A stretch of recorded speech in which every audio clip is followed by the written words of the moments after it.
Nous sommes en train de lire le message de Dieu. Tunakuwa tukisoma ujumbe wa Bwana depuis le début du mois de novembre. Tangu mwanzo wa mwezi wa 11. Vous allez vous rappeler que nous sommes en train de parler des miracles d'Élisée, des miracles qu'Élisée a effectués. Mtakumbuka ya kwamba tunakuwa tukizungumzia miujiza ambayo Elisha aliyoyafanya. Nous sommes sur le focus d'un homme qu'on appelle Élisée. Tunakuwa katika hali ya mtu ambaye anaitwa Elisha. Parce que Élisée c'était un serviteur de Dieu. Sababu Elisha alikuwa mtumishi wa Mungu. Quelqu'un qui craignait Dieu. Mtu ambaye alimwogopa Mungu. Et Dieu l'a choisi. Na Mungu alimchagua. À un moment où lui-même Élie que Dieu a envoyé chercher Élisée. Na kwa wakati mmoja ambao Elia alitumwa na Mungu kumtafuta Elisha. Élie pensait qu'il était seul. Elia alikuwa akifikiria kwamba anakuwa peke yake. Et il était en train de dire. Na alikuwa akisema que tous ceux qui te craignent ne sont plus.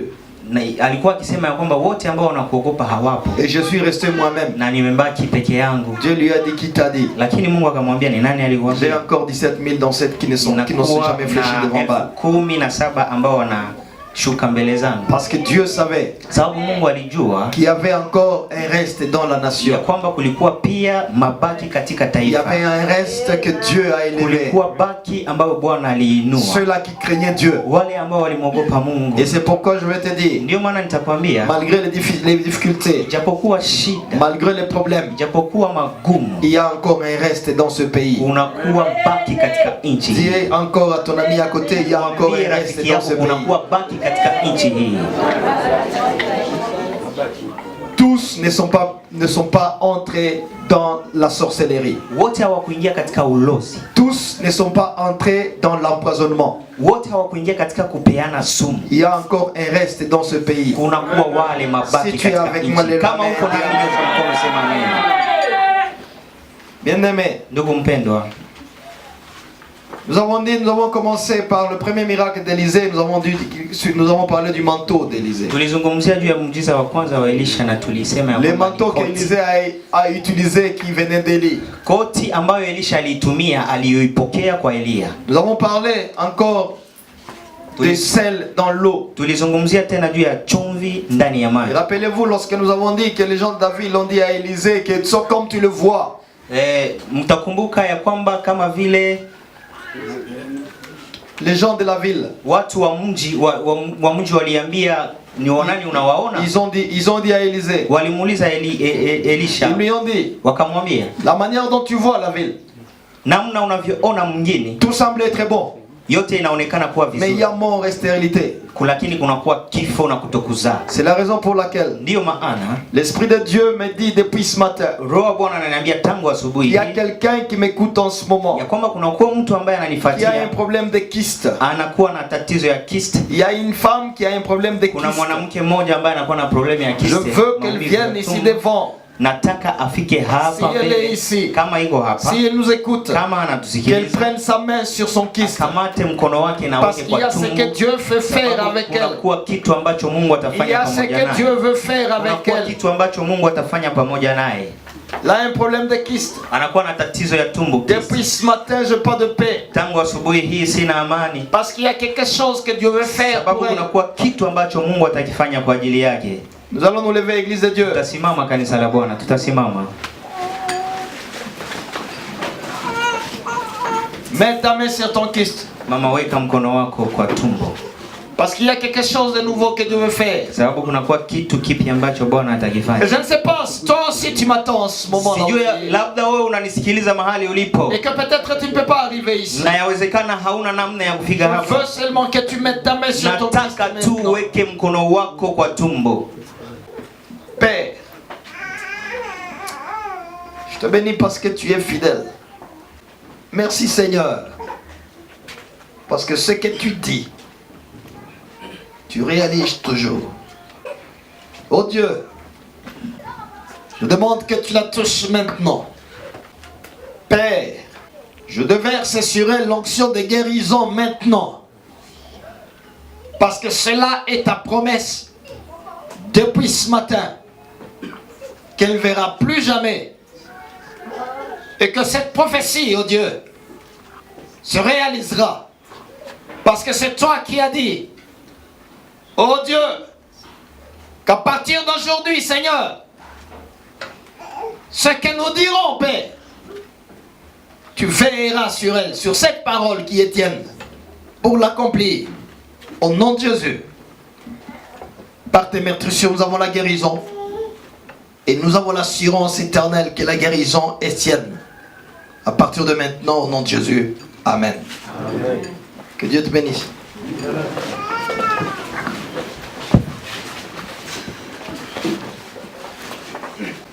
Vous allez vous rappeler que nous avons dit deux choses sur l'autre miracle d'Élisée. Lorsqu'il a maudit les enfants qui criaient vers lui, chauve, chauve. La Bible dit qu'il les a maudits. Et deux rousses sont quittés la forêt pour les dévorer. Et ils ont dévoré 42 d'entre eux qui ont péri. Rappelez-vous que nous avons dit, nous avons le pouvoir de maudire, mais nous n'avons pas la permission de faire. Parce que Jésus-Christ nous a dit, nous savons l'esprit que nous avons. C'est l'esprit de bénir et non de maudire. Christ nous a refusé de l'utiliser. La Bible dit, que Paul a écrit, bénissez et ne maudissez pas. Que Dieu soit loué. Rappelez-vous que nous avons parlé de l'autre miracle, des fosses dans la vallée. Nous avons dit que les enfants d'Israël étaient dans la guerre. Et ils avaient un problème. Parce qu'ils avaient manqué d'eau. Et ils avaient peur. Et ils ont crié. Et le roi est parti vers l'homme de Dieu.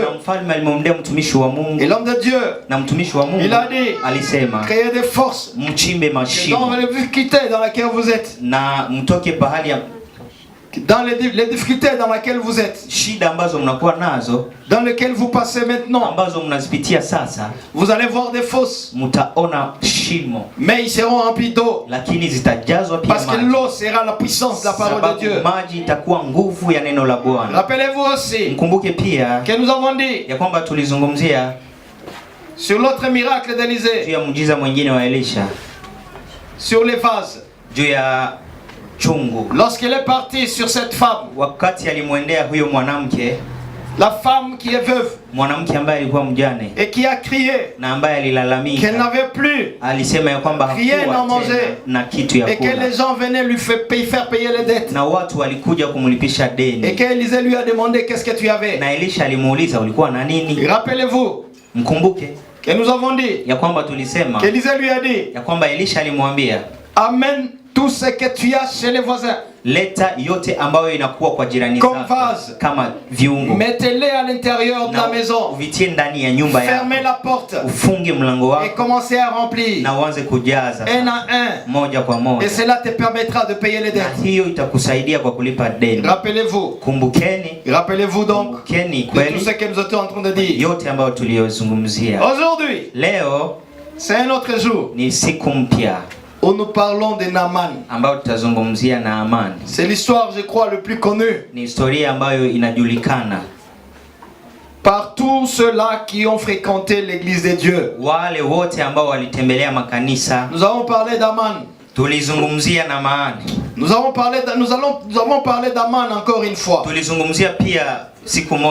Rappelez-vous lorsque nous avons dit qu'il fallait être intègre si tu veux atteindre le miracle. Être intègre, c'est-à-dire être véridique, véritable avec toi-même.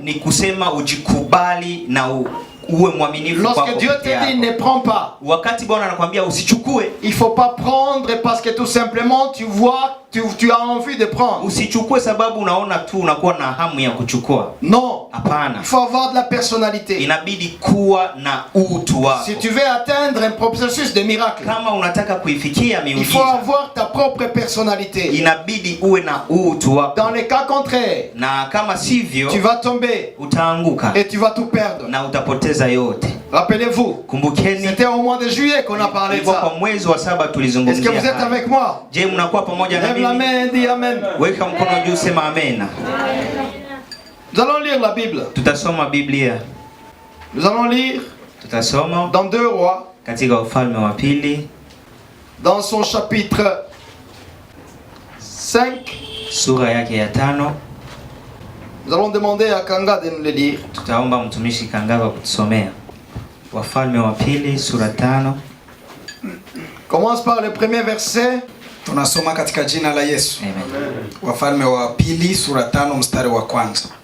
Basi Naamani jemadari wa jeshi la mfalme wa Shamu alikuwa mtu mkubwa mbele ya bwana wake na mwenye kuheshimiwa sana, kwa sababu kwa mkono wake Bwana alikuwa amewapa Washami kushinda. Tena alikuwa mtu hodari wa vita, lakini alikuwa mwenye ukoma. Na Washami walikuwa wametoka vikosi wakachukua mfungwa mmoja, kijana mwanamke kutoka nchi ya Israeli, naye akamhudumia mkewe Naamani. Akamwambia bibi yake, laiti bwana wangu ungekuwa pamoja na yule nabii aliyeko Samaria, maana angekuponya ukoma wako. Mtu mmoja akaingia akamwambia bwana wake akasema, yule kijana mwanamke aliyetoka nchi ya Israeli asema hivi na hivi. Mfalme wa Shami akasema, haya basi, mimi nitampelekea mfalme wa Israeli waraka. Basi akaenda zake, akachukua mikononi mwake talanta 10 za fedha, na vipande vya fedha 6,000 na mavazi 10. Akampelekea mfalme wa Israeli waraka ule kusema, waraka huu utakapokuwasilia, tazama, nimemtuma mtumishi wangu Naamani kwako, ili upate kumponya ukoma wake. Ikawa mfalme wa Israeli alipousoma waraka, alirarua mavazi yake akasema, je, mimi ni Mungu niue na kuuisha, hata mtu huyu akanipelekea mtu nimponye ukoma wake? Fahamuni basi na kusihini, muone ya kuwa mtu huyu anataka kugombana nami. Mstari wa 8. Ikawa Elisha yule mtu wa Mungu aliposikia kwamba mfalme wa Israeli ameyararua mavazi yake, ndipo akatuma mtu kwa mfalme akisema, mbona umeyararua mavazi yako? Na je, sasa kwangu mimi, nawe utajua ya kuwa yule nabii yuko nabii katika Israeli. Basi Naamani akaja na farasi wake na magari yake, akasimama mlangoni pa nyumba ya Elisha. Naye Elisha akampelekea mjumbe akisema, enenda ukaoge katika Yordani mara 7, na nyama ya mwili wako itakurudia, nawe utakuwa safi. Amen. Amen. Père, nous te remercions pour cette parole de vie.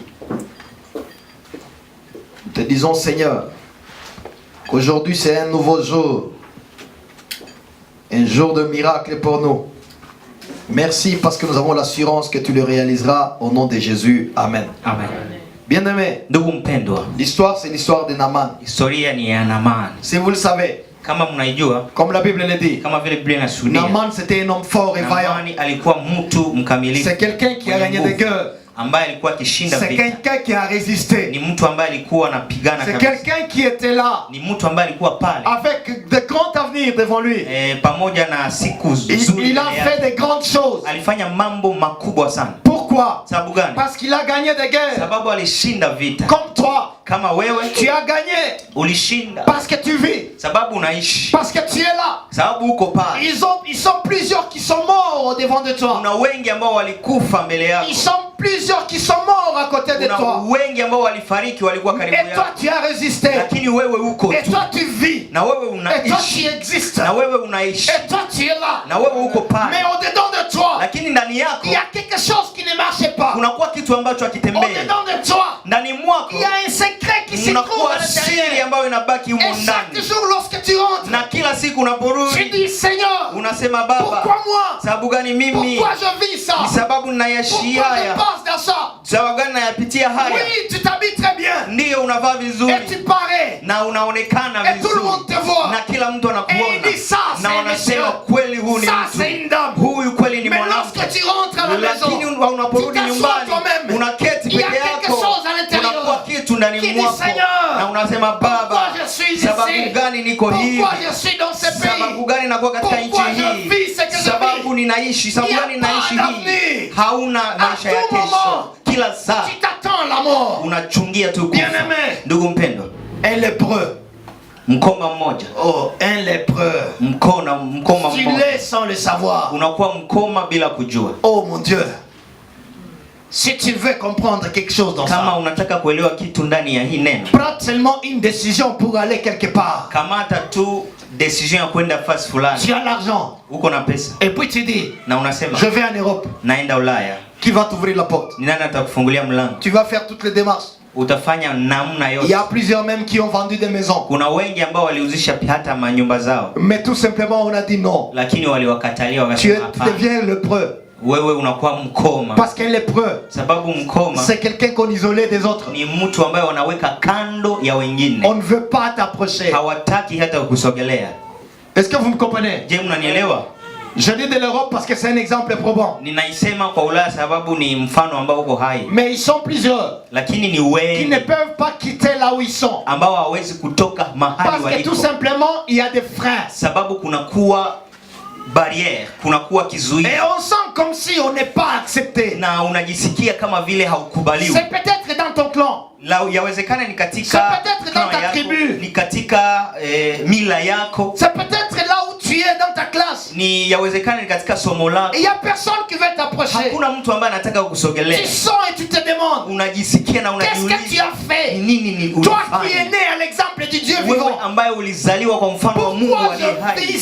Sababu gani unaishi hai? Si tu es avec moi, lève la main et dis amen. Nyosha mkono sema amen. Oui, c'est vrai. Kweli. Nous voyons Naaman. Tunamwona Naaman. Nous lisons ça. Tunasoma haya. À plusieurs reprises nous l'avons lu. Tulisoma mara nyingi sana. Et nous avons commencé à chercher. Na tulianza kutafuta. Avec radar. Na pamoja na jumelle. Ça doit être comme celui-là. Inawezekana ni ule. Mais sache toi-même. Lakini jua aujourd'hui. Ya kwamba leo. En te regardant. Kujiangalia. Toi.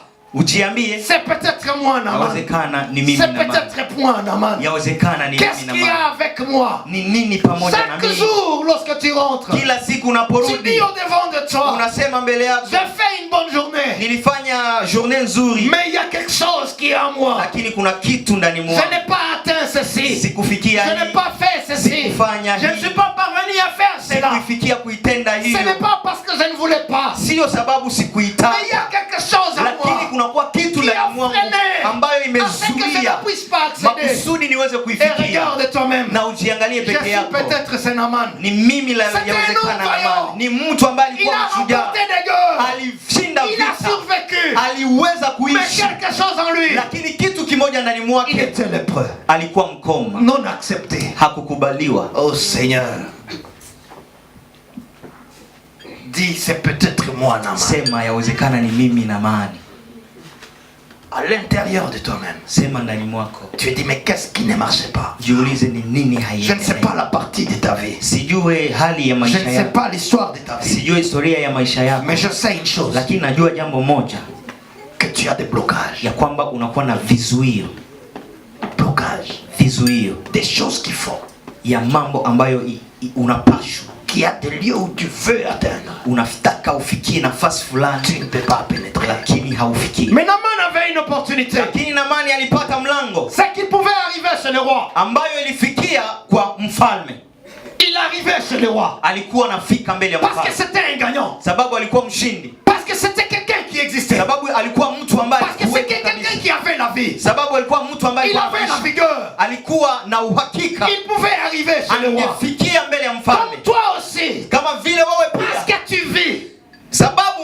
Tu peux approcher à Dieu. Tu peux arriver vers Dieu. Tu peux arriver vers le roi des rois. Et lui dit, malgré ces blocages, je sais une chose. Je sais que Jésus l'a ouvert la porte du temple. Pour que moi aussi, je puisse aller vers lui. Et il dit, il y a quelque chose qui ne marche pas.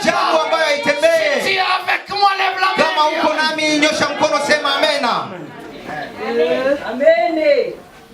Il avait une opportunité. Il pouvait arriver chez le roi et présenter ses problèmes et présenter ses difficultés. Malgré qu'il était lépreux, il est parti vers le roi. Qu'est-ce que la Bible te dit? La Bible te dit ceci. La Bible te dit Naaman alla dire à son maître.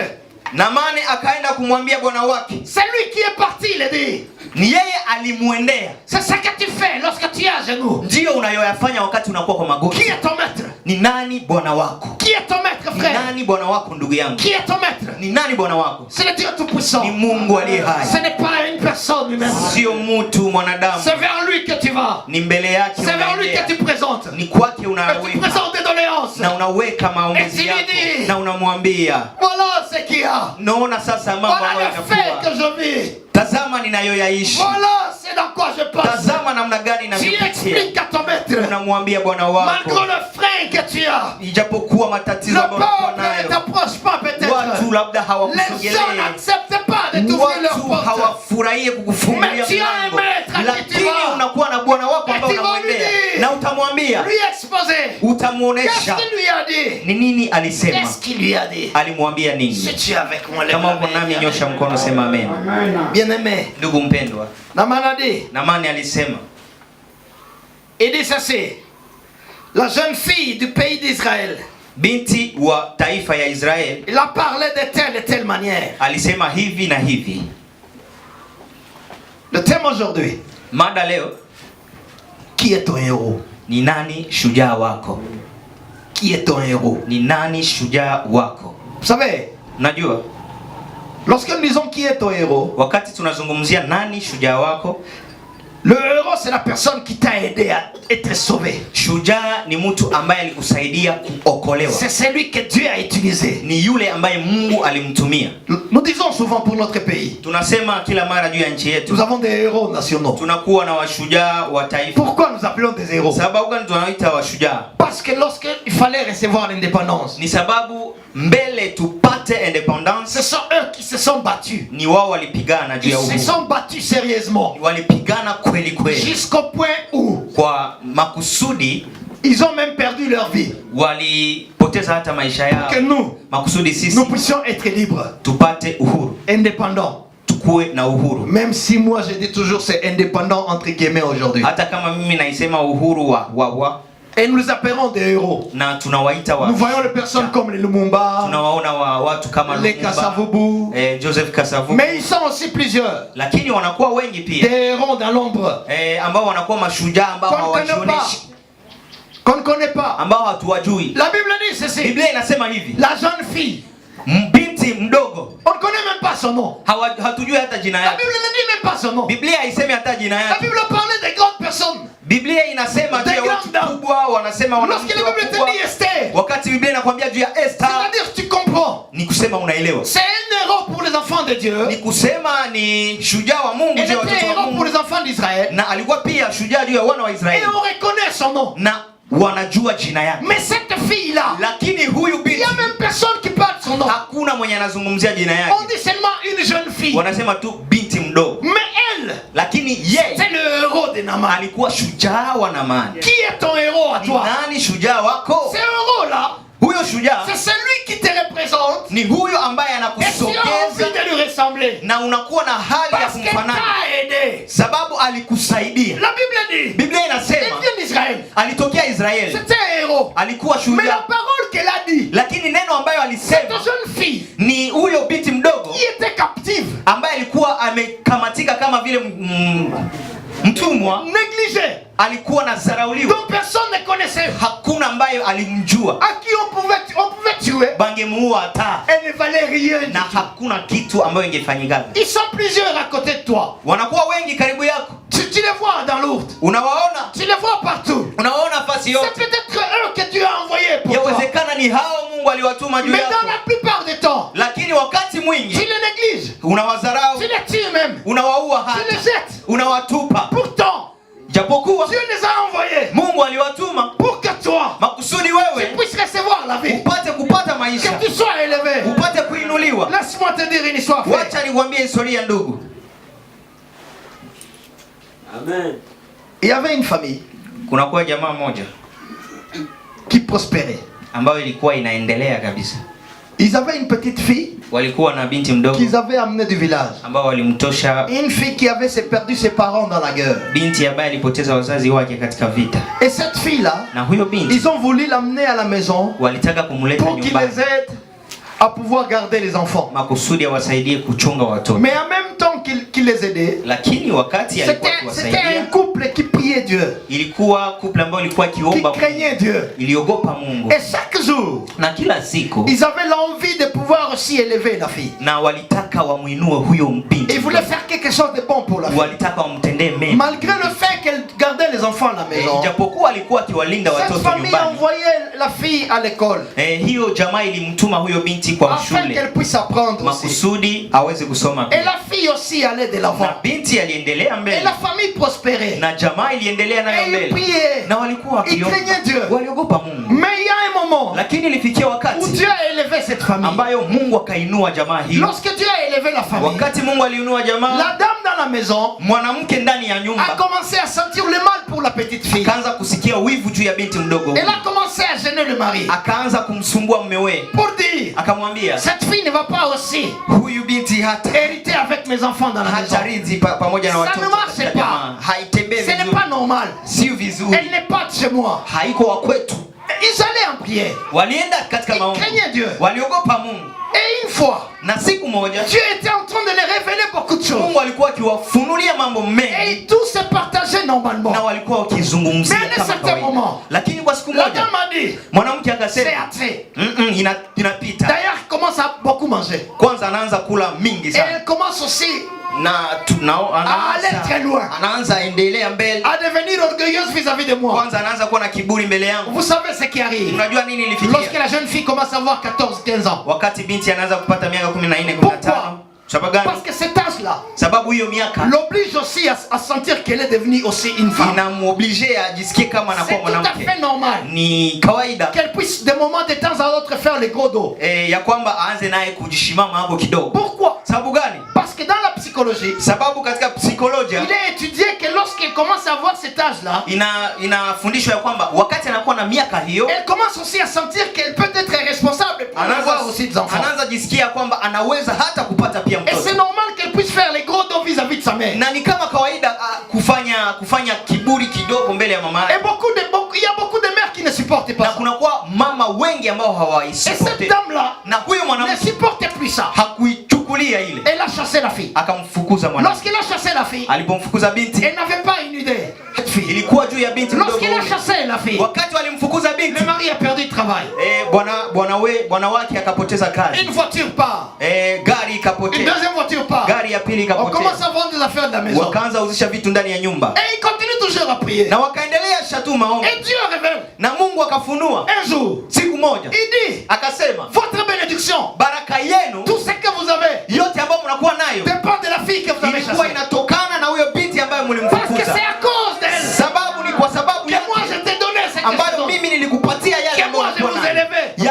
Ambayo mimi niliwainua. C'est à cause d'elle Ni sababu ya yeye que moi mimi je faisais nilikuwa quelque nikifanya chose de grand pour vous. mambo makubwa juu yenu. Mais parce que vous l'avez Lakini chassée, sababu ulimfukuza, elle est partie avec votre bénédiction. alienda na baraka zenu. La dame a crié. Mwanamke Comment akayama, je vais rentrer encore nitarudi tena Pour namna demander gani pardon kwa kumwomba à msamaha cette jeune fille? kwa binti huyo? On a dit, Wakasema humilie-toi, jishushe, humilie-toi. jishushe. Elle est partie vers la fille Alimwendea binti par la sagesse de Dieu. katika hali Elle a demandé ya Mungu, pardon. akamwomba Elle a msamaha, remis la fille à la maison. akarudisha binti Et tout nyumbani, était encore réparti. na kila kitu tena La ikaanza vie était endelea, répartie. maisha ikaanza Et ils ont été endelea élevés. na wakainuliwa C'est tena. ça la réalité de fait. Hiyo ukweli wa mambo. Qui est ton héros? Ni nani shujaa wa maisha yako? Dieu t'envoie. Dieu t'envoie Mungu anakutuma de personnes kwa watu, à ton côté. anatuma watu karibu yako, Mais lorsque tu reçois, lakini wakati unawapokea watu tu commences à faire les gros dos. unaanza kuwadharau. Si tu es avec moi, lève la main. Kama uko nami nyosha mkono, Je sema vais te dire, amen. fais attention. Nitakwambia ufanye Qui angalisho. est ton héros? Ni nani shujaa Maman wako? avait reçu cette fille Namani alimpokea huyo binti chez lui à la maison, kwake nyumbani comme captive. kama vile mtumwa. Il n'y avait rien. Hakuwa kitu, Rien de partagé. hakuwa kitu ya kugawanya. Naaman était syrien. Namani alikuwa Msuria, La fille était juive. binti alikuwa Myahudi, Et il y avait toujours une opposition. na kulikuwa Il y avait une guerre. Kulikuwa vita. Toujours. Kulikuwa vita kati ya hiyo taifa mbili. Entre Israël et la Syrie. Israeli na Syria. Et Naaman avait il avait remporté des victoires sur Israël. Naamani alipeleka ushindi juu ya Israeli. Et il était question que lorsque tu remportes la victoire, tu tues tous ceux qui se trouvent là. Ilikuwa ikisemekana ya kwamba ukipeleka ushindi unaua wote ambao wanakuwa. Mais il avait pris une personne chez lui à la maison. Lakini alimkamata mtu mmoja nyumbani. Et la jeune fille a dit, na huyo binti mdogo akasema, si kama mon maître savait, bwana wangu alijua, si ton mari savait, kama mume wako angejua. Qu'est-ce qu'elle a dit? Alisema nini? Chez Naaman. Alimwambia nini Naaman? Elle dit à sa maîtresse, akamwambia mke wa bwana wake, parce qu'il ne pourrait pas parler à son maître. Sababu hangemwambia bwana wake. Elle a dit à sa maîtresse, akamwambia mke wa bwana wake, si mon Seigneur kama bwana wangu était auprès du prophète qui est en Samarie, angekuwa karibu ya nabii anayekuwa Samaria, le prophète lui guérirait de sa lèpre. Nabii huyo angemponya ukoma wake. Si kama il serait là, angekuwa huko. Qui est ton héros? Ni nani shujaa wako? Parce que cette parole, sababu neno hili, c'était le déclenchement. Ilikuwa neno, le déclenchement de tous les processus. Ya upinduzi wa mambo yote. Cette parole, hii neno, c'était le déclenchement de tout ce qui devrait suivre. Ilikuwa upinduzi ya mambo yote ambayo ingefuatia. Bien-aimé, ndugu mpendwa, la Bible est claire. Biblia iko wazi. La Bible est claire. Iko wazi Biblia. Il est parti avec une lettre. Alimwendea na barua. Pourquoi? Sababu gani? Parce qu'il faut être envoyé. Sababu inabidi kutumwa. Il faut savoir où est-ce que Dieu t'envoie. Kujua mahali ambapo Mungu. Naaman a parti avec une lettre. Naamani alienda na barua. Que le roi de Syrie, ambayo mfalme wa Suria a écrit, aliandika au roi d'Israël. Alimwandikia mfalme wa Israeli. L'apparence. Hali ya nje. L'apparence. Hali ya nje.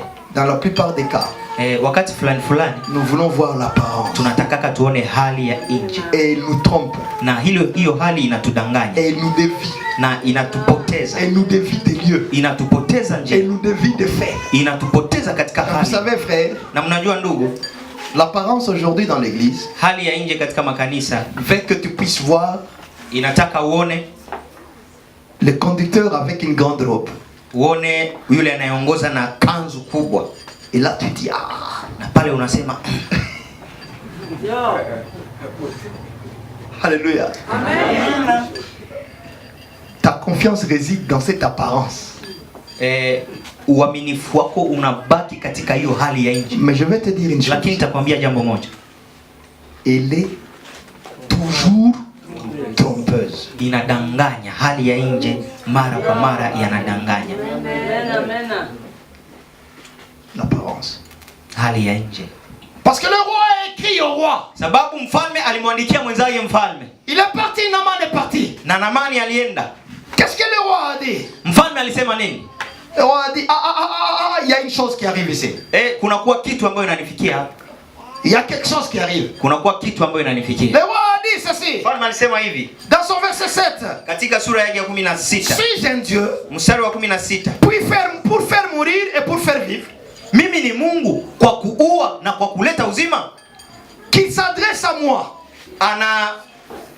Ananiambia mimi. Afin que je guérisse un homme de sa lèpre.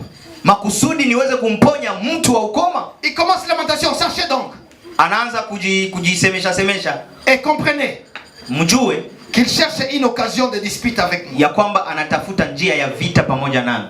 Il cherche une occasion de dispute. Anatafuta njia ya vita pamoja nami. Vous savez, mnajua Dieu nous accorde toujours des occasions. Mungu anatupatiaka toujours occasion pour élever son nom. Juu ya kuinua jina lake. Alléluia. Amen. Ça nous oublions. Hiyo tunasahau.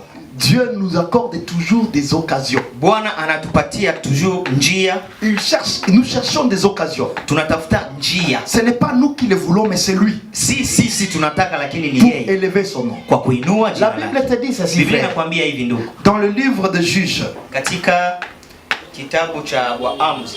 Dans le livre de Juges chapitre 14. Waamuzi 14. Est-ce qu'on peut nous lire rapidement son verset 4? Mstari wake wa 4. Qu'est-ce que la Bible dit? Biblia inasema nini? Tunasoma. Aha. Lakini baba yake na mama yake hawakujua ya kuwa jambo hili ni la Bwana. Là c'est l'histoire de Samson.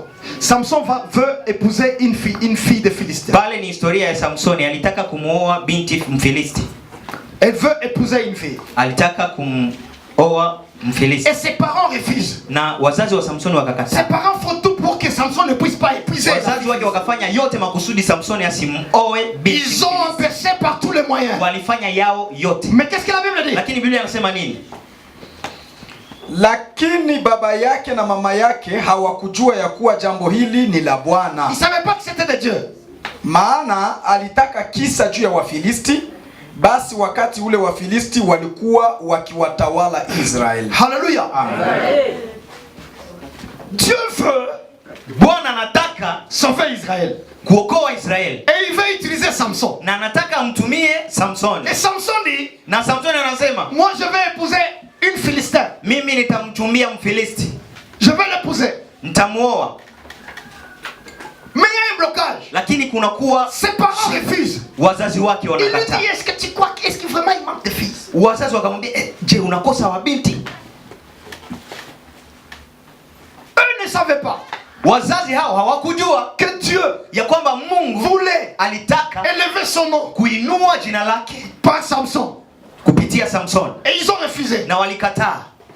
Mais Samson le voulait. Lakini Samsoni aliitaka. Pourquoi? Sababu gani? Parce que il cherchait une occasion Sababu alitafuta njia pour élever le nom de juu Dieu ya kuinua jina ya Mungu en frappant les kwa Philistins kuwapiga et Wafilisti sauver na Israël. kuokoa Israeli. C'est ça la stratégie de Dieu. Ndiyo mbinu ya Mungu.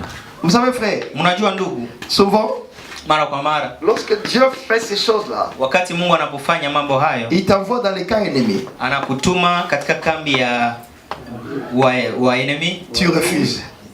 Unakataa. Tu refuses. Unakataa. Tu dis c'est pas possible. Unasema haiwezekani. Ça c'est pas de Dieu. Hii sio ya Mungu. Mais Dieu, Lakini Mungu il te permet toujours anakuruhusu de trouver une occasion upate njia afin de s'élever. makusudi aweze kujiinua. Qu'est-ce que la Bible te dit, frère? Biblia inakwambia nini ndugu? Nous sommes en train de dire, de parler de ces miracles-là. Tunazungumzia hiyo miujiza. Et rappelle-toi Na kumbukeni que nous disons ya kwamba tulisema que c'est Naaman-là. ya kwamba huyo Naamani Il est parti. alienda Vers le roi. alimwendea mfalme. Il a pris une lettre. Alikamata barua. Il est parti akaenda vers le roi d'Israël. akamwendea mfalme wa Israeli. Et il a donné la lettre au roi d'Israël. barua. Et la lettre était bien mentionnée. Na barua iliandikwa vizuri. Que on a demandé au roi de guérir ces malades. Ya kwamba waliomba mfalme kumponya mgonjwa huyo. Je ne sais pas dans quelle apparence il a été envoyé. Sijue katika hali gani ulitumwa. Dans quelle maison d'apparence il a été envoyé. Katika nyumba gani ya hali ulitumwa. Où tu as cru. Mahali uliacha. Que là-bas.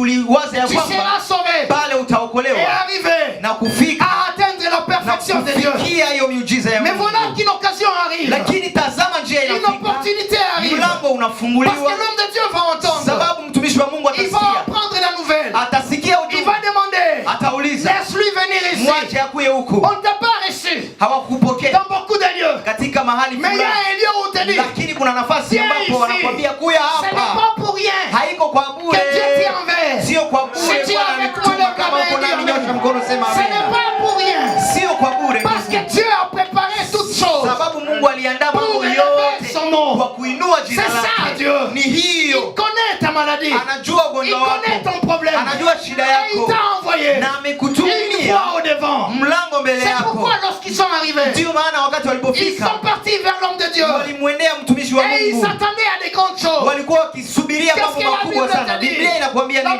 Biblia inakwambia hivi. Il a dit. Akasema. Laisse-le venir à moi. Mwache waje kwangu. Et il saura. Na wakafika. Qu'il y a un prophète en Israël. Na watajua ya kwamba kuna nabii katika Israeli. Biblia inakwambia hivi. Elisha. Il lui dit. Akasema. Il lui fit dire. Akasema hivi. L'Élysée ne lui a même pas dit. Elisha akumwambia, alimtumia sasa watu. Il a envoyé les gens pour lui dire. Akawatumia watu kwa kumwambia. Il a envoyé son serviteur pour lui dire. Akatuma mtumishi wake. Il lui fit dire. Na akasema. Il lui fit dire. Verset 10. Va. Wende. Lave-toi 7 fois dans le Jourdain. Nawa mara 7 katika Yordani. Ta chair redeviendra saine et tu seras pur. Mwili wako utawa tena safi. Hallelujah. Amen. Qui est ton héros? Ni nani shujaa wako? Comment atteindre ta perfection? Namna gani kufikia ufungulivu wako? Va. Wende. Lève-toi 7 fois dans le Jourdain. Ujitupe mara 7 katika Yordani. Et ta chair deviendra pure. Na mwili wako utatakasika. Oh mon Dieu. Que Dieu nous relève. Mungu atuinue. Que Dieu nous relève. Mungu atuinue. Va. Wende. Lève-toi 7 fois dans le Jourdain. Jitupe mara 7 katika Yordani. Et tu seras pur. Na mwili wako utatakasika. Pourquoi il lui a dit 7 fois? Sababu gani alimwambia mara 7? Pourquoi il lui a demandé va te jeter 7 fois? Sababu gani alimwambia jitupe mara 7? Oh mon Dieu. Pourquoi? Sababu gani? Élisée avait un secret. Elisha alikuwa na siri. Le secret de la perfection de Dieu. Siri ya ufungulivu wa Mungu. Le secret de la perfection de Dieu. Siri ya ufungulivu wa Mungu. Sache une chose, frère. Jua jambo moja ndugu. En 7 jours, kwa siku 7, c'était le temps de Dieu. Ilikuwa wakati wa Mungu. Parce que Dieu a dit, la Bible dit, il a travaillé pendant 6 jours et le 7e jour, il s'est reposé. Sababu Biblia inasema Mungu alitumika siku 6 na siku ya 7 akapumzika. Et donc à partir du 7e jour commence encore le 1er jour. Na kusema kiisha siku ya 7 inaanzia tena siku ya kwanza. Toutes les 7 jours ce sont les jours de Dieu. Ni kusema hizo siku 7 zote ni siku za Baba. Ce sont les jours qui appartiennent à Dieu. Ni kusema ni siku ambazo Et Dieu les distribue à sa manière. Na Mungu anagawanya kwa namna yake. Pour arriver à cette perfection, kwa kufikia hiyo, il lui a fallu qu'il y ait quelque chose aussi. Ilibidi kuwe jambo fulani. Lorsque la terre a péché contre Dieu. Wakati dunia ilifanya dhambi. Parce que la pierre a péché. Sababu dunia ilifanya dhambi. Dieu a voulu tout renouveler. Mungu alitaka arudishe tena yote mpya. Dieu a dit non, ça ne marche pas. Mungu akasema haitembei vizuri. Le péché a abondé. Dunia inajaa dhambi. Dieu s'est choisi un homme. Mungu akajichagulia mtu. Cet homme là on l'appelle Noé. Mtu huyo anaitwa Noa. Dieu lui dit. Mungu akamwambia. Dieu lui dit ceci. Mungu akamwambia hivi. Eh Noé. Noa. Va dans l'arche. Uende katika safina. Construis-toi une arche et va là-dedans. Safina. Qu'est-ce que la Bible te dit? Biblia inakwambia nini? Genèse. Mwanzo. Chapitre 7. Sura 7. Laisse que nous lisions. Wacha tusome. Rapidement verset 2 verset 4. Haraka Mwanzo 7:2-4. Rapide. Merci. Tunasoma. Katika wanyama wote walio safi, il dit akasema, dans tous les animaux, ujitwalie 7.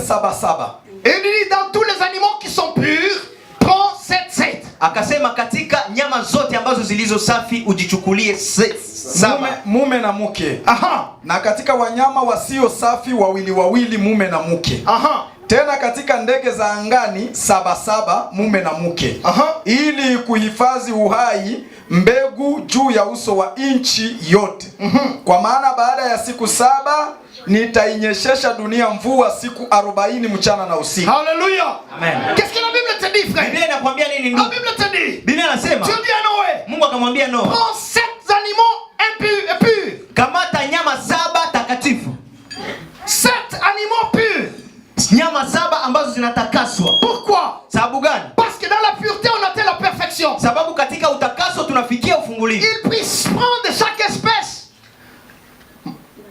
mâle et femelle. Na uchukue katika nyama zote dume na 7 animaux par chacun. Nyama 7. Mais au-delà de ça, na kupitia hiyo, au-delà de ça, kisha hiyo, parce que le temps de la fin n'est pas encore arrivé. Sababu mwisho bado hujafikia. Parce que le temps de la fin n'est pas arrivé. Sababu wakati wa mwisho bado hujafikia. Le temps où le diable doit disparaître n'est pas arrivé. Wakati ambao shetani anapaswa kupotea bado hujafikia. Il faut donner au diable un refuge. Inabidi kumpatia shetani et Dieu dit à Noé. Na Mungu akamwambia Noa, prends aussi un animal impur. Kamata pia nyama ambayo ni chafu. Mettez à l'intérieur. Nayo uweke ndani. Parce que cela sera un refuge pour Sababu le diable. hiyo itakuwa makao ya shetani. Avec moi, lève la main. Kama uko nami nyosha mkono sema amen. Dieu dit. Mungu akasema, prends 7 de perfection. Kamata 7 takatifu. Dans la pureté. Ambayo inakuwa na usafi. Na uweke humo ndani. N'oublie pas. Lakini pia usisahau. Le diable doit se réfugier quelque part. Sababu shetani pia anapaswa kuketi mahali fulani. Dans l'impureté. Katika uchafu wake. C'est pourquoi il lui a dit. Ndio maana alimwambia. Non, aussi ce qui est impur. Kamata nyama pia ambayo ni chafu. Akaweka ndani. Ne t'en fais pas. Usiogope. C'est la raison pour laquelle je t'ai dit. Ndio maana nilikwambia. Fais attention. Fanya angalisho. Fais attention. Fanya angalisho. Lorsque Christ était sur la croix. Wakati Yesu alikuwa kulikuwa wanyang'anyi karibu yake. Les gens qui étaient impurs. Watu ambao walikuwa wachafu. Il y avait un qui avait dit nous serons avec toi. Kulikuwa mmoja ambaye Yesu akamwambia tutakuwa pamoja nawe. Mais il n'a rien dit à celui qui était à côté. Lakini hakumwambia mwingine kitu. Parce que le temps de la disparition du diable n'est pas arrivé. Wakati wa shetani kupotea yake ilikuwa bado kufikia. Inabidi kufikia mwisho.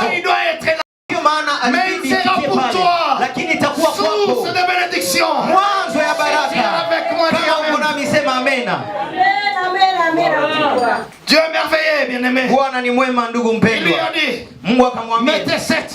Tia De weka ce qui 7. est pur. Weka 7 Mais takatifu. aussi Pia 1 zisizokuwa par espèce, ce qui est impur. moja ambayo haiko ya Parce que utakaso. Dieu avait un plan. Sababu Mungu alikuwa Et na il le plan. regardait au-delà. Na alikuwa Et akimwangalia. Dieu lui dit, Na Mungu akamwambia, parce que sababu d'ici 7 jours, kisha siku 7 hapa, d'ici 7 jours de ma kisha perfection, siku 7 hapa je veux faire nita pleuvoir la pluie nyesha mvua pendant 40 jours. siku 40. C'est pourquoi Ndio maana Christ est notre Seigneur. Yesu Il Kristo fallait qu'il Bwana fasse wetu 40 jours dans le désert. ilibidi afanye siku 40 katika jangwa. Pourquoi? Makusudi Parce que c'est le temps d'accomplissement. ilikuwa wakati wa Si kutimiza.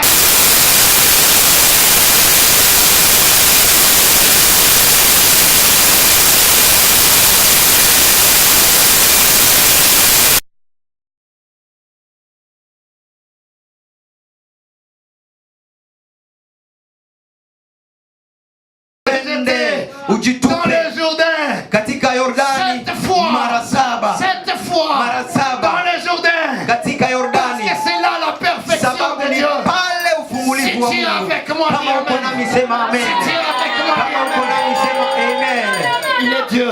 Iko Mungu. Il est merveilleux. Iko Et mwema. je l'aime, c'est Na Dieu. nampenda sana. Si tu l'aimes comme moi, dis Kama amen. unampenda na kama vile mpenda Si sema tu es avec moi, dis amen. Kama amen. uko nami sema amen. Parce qu'Élisée avait une Sababu chose. Elisha alikuwa na jambo Une chose de moja. spéciale. Jambo moja La ambalo Bible tofauti. dit- Biblia inasema, La Bible Biblia dit, inasema hivi. on a dit au roi, Wakamwambia mfalme Élisée, Elisha il connaît anajua même hata les paroles maneno que tu parles ambayo unayasema dans ta chambre à coucher. wakati unakuwa katika chumba chako cha kulala. Qui est ton Élisée? Ni nani? Moi, mon Elisha wako. Élisée, Mimi Elisha wangu c'est ni Jésus-Christ. Yesu Kristo. Si tu es avec moi, dis Kama uko amen. nami sema amen. Si tu es avec moi, dis amen. Kama uko nami sema Si tu amen. es avec moi, dis amen. Kama uko nami sema amen. Il est vrai Ni kweli que Dieu veut te faire atteindre cette perfection. ya kwamba Mungu anataka ufikie Parce mjinga qu'il ule. veut te faire, ça il veut te soigner cette maladie. Sababu anataka atunze huo Cette ugonjwa maladie wako. qui te Huo prenne. ugonjwa ambao Cette maladie unakusumbua. qui te fait mettre à côté. Huo ugonjwa ambao Cette unakuweka maladie qui kando. te fait tout freiner. Huo ugonjwa ambao unakuweka Dieu pembeni. veut t'ouvrir. Mungu anataka Parce que Dieu kufungulia. veut chercher ta pureté. Sababu Mungu anataka Nous kupata allons nous utakaso lever. wako. Utasimama kwa Est-ce miguu que nous yako. puissions nous lever? Simama, simama.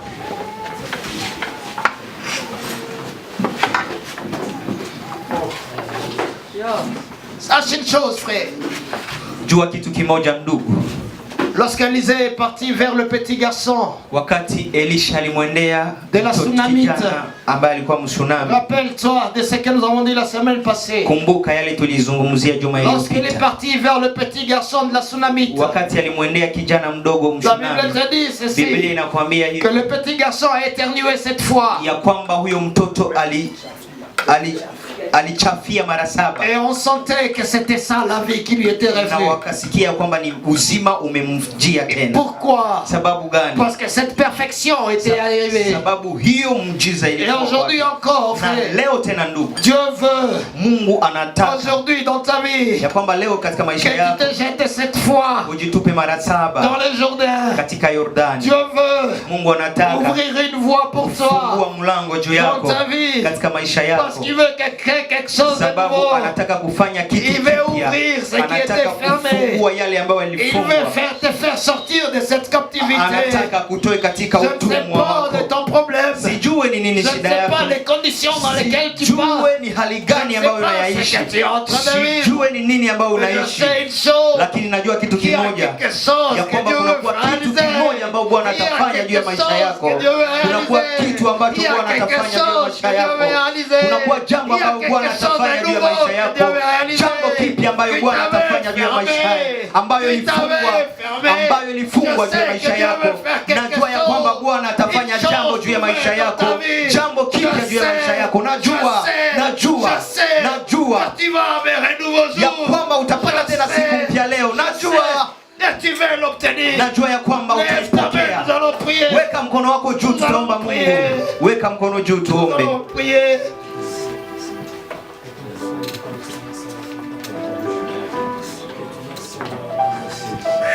Tu Tu vas vers ton jour. Unauendea siku yako sasa.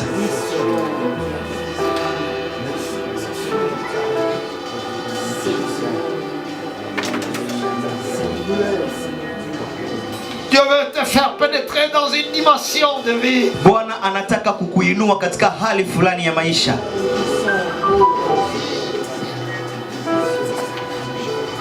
Je ne sais pas ta situation. Sijue hali yako.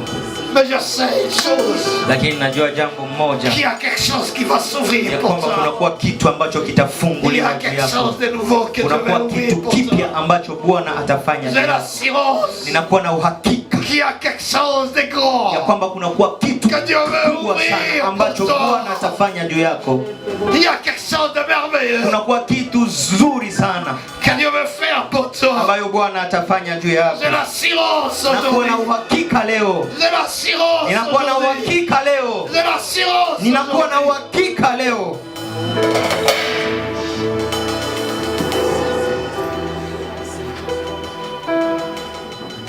C'est pas dans quoi tu as été tourmenté. Sijui ni nini ilikusumbua. Je vais te demander de fermer les yeux. Nitakuomba kufunga macho. Lève ta main, frère. Weka mkono wako juu, funga macho yako. C'est un temps de grâce pour toi. Ni wakati wa neema juu yako. Tu te souviendras de ces jours pendant autant d'années. Utakumbuka siku ya leo miaka mingi sana. Tu te souviendras de ces temps pendant autant. Utakuwa ukikumbuka siku ya leo.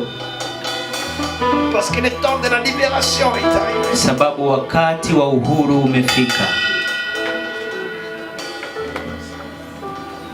Cette fois dans les Jourdains. Mara 7 katika Yordani. Tu te jettes. Utajitupa humo. Et tu seras pur. Na utatakaswa. Tu seras pur. Utatakaswa.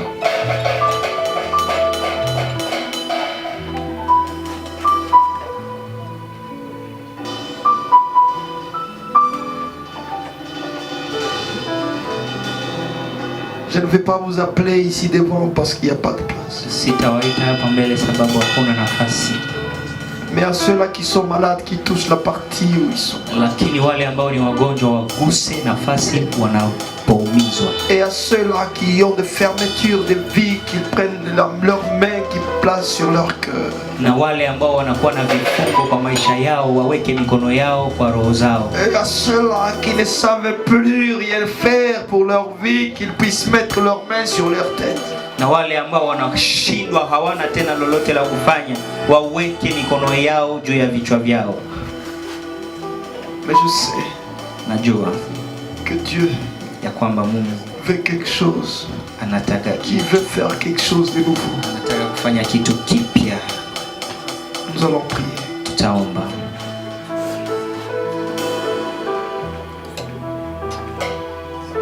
Seigneur Jésus, le Dieu qui m'a sauvé. Aujourd'hui, encore une fois, tu montres, Seigneur, que tu es ce Dieu fidèle. Tu prouves encore qu'il y a un reste dans ce pays qui ne t'a pas abandonné. Et ce n'est pas par l'apparence qu'ils sont venus et sont partis vers toi, mais c'est parce que toi, tu les as envoyés. Ta recommandation éternelle est grande. Je te remets, éternel, tout un chacun ici en ces lieux qui a levé sa main, qui l'a placé dans ce lieu de maladie. Je demande, Père, que tu puisses me toucher. Surtout, Seigneur, je demande que ce voile et ces portes soient ouvertes. Laisse qu'aujourd'hui, le temps de la différence arrive dans notre vie. Au nom de Jésus. Amen. Amen.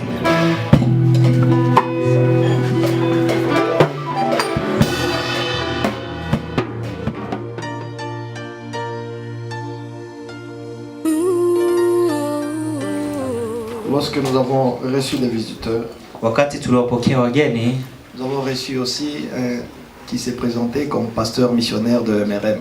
Na tulimpokea pia yule ambaye alikuwa misionari wa MRN. Nous allons demander de prendre le micro et d'adresser juste une petite salutation à l'église. Tutamuomba kuchukua microphone na kusema salamu kwa kanisa.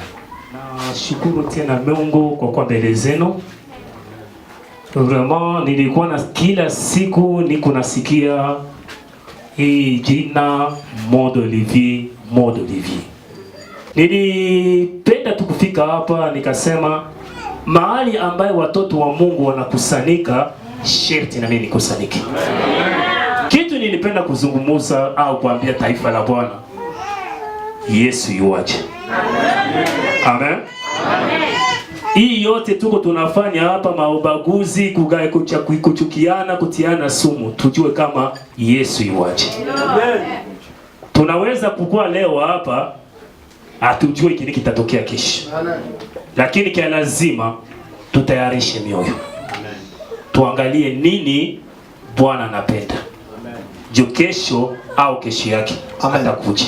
Bwana abariki. Amen.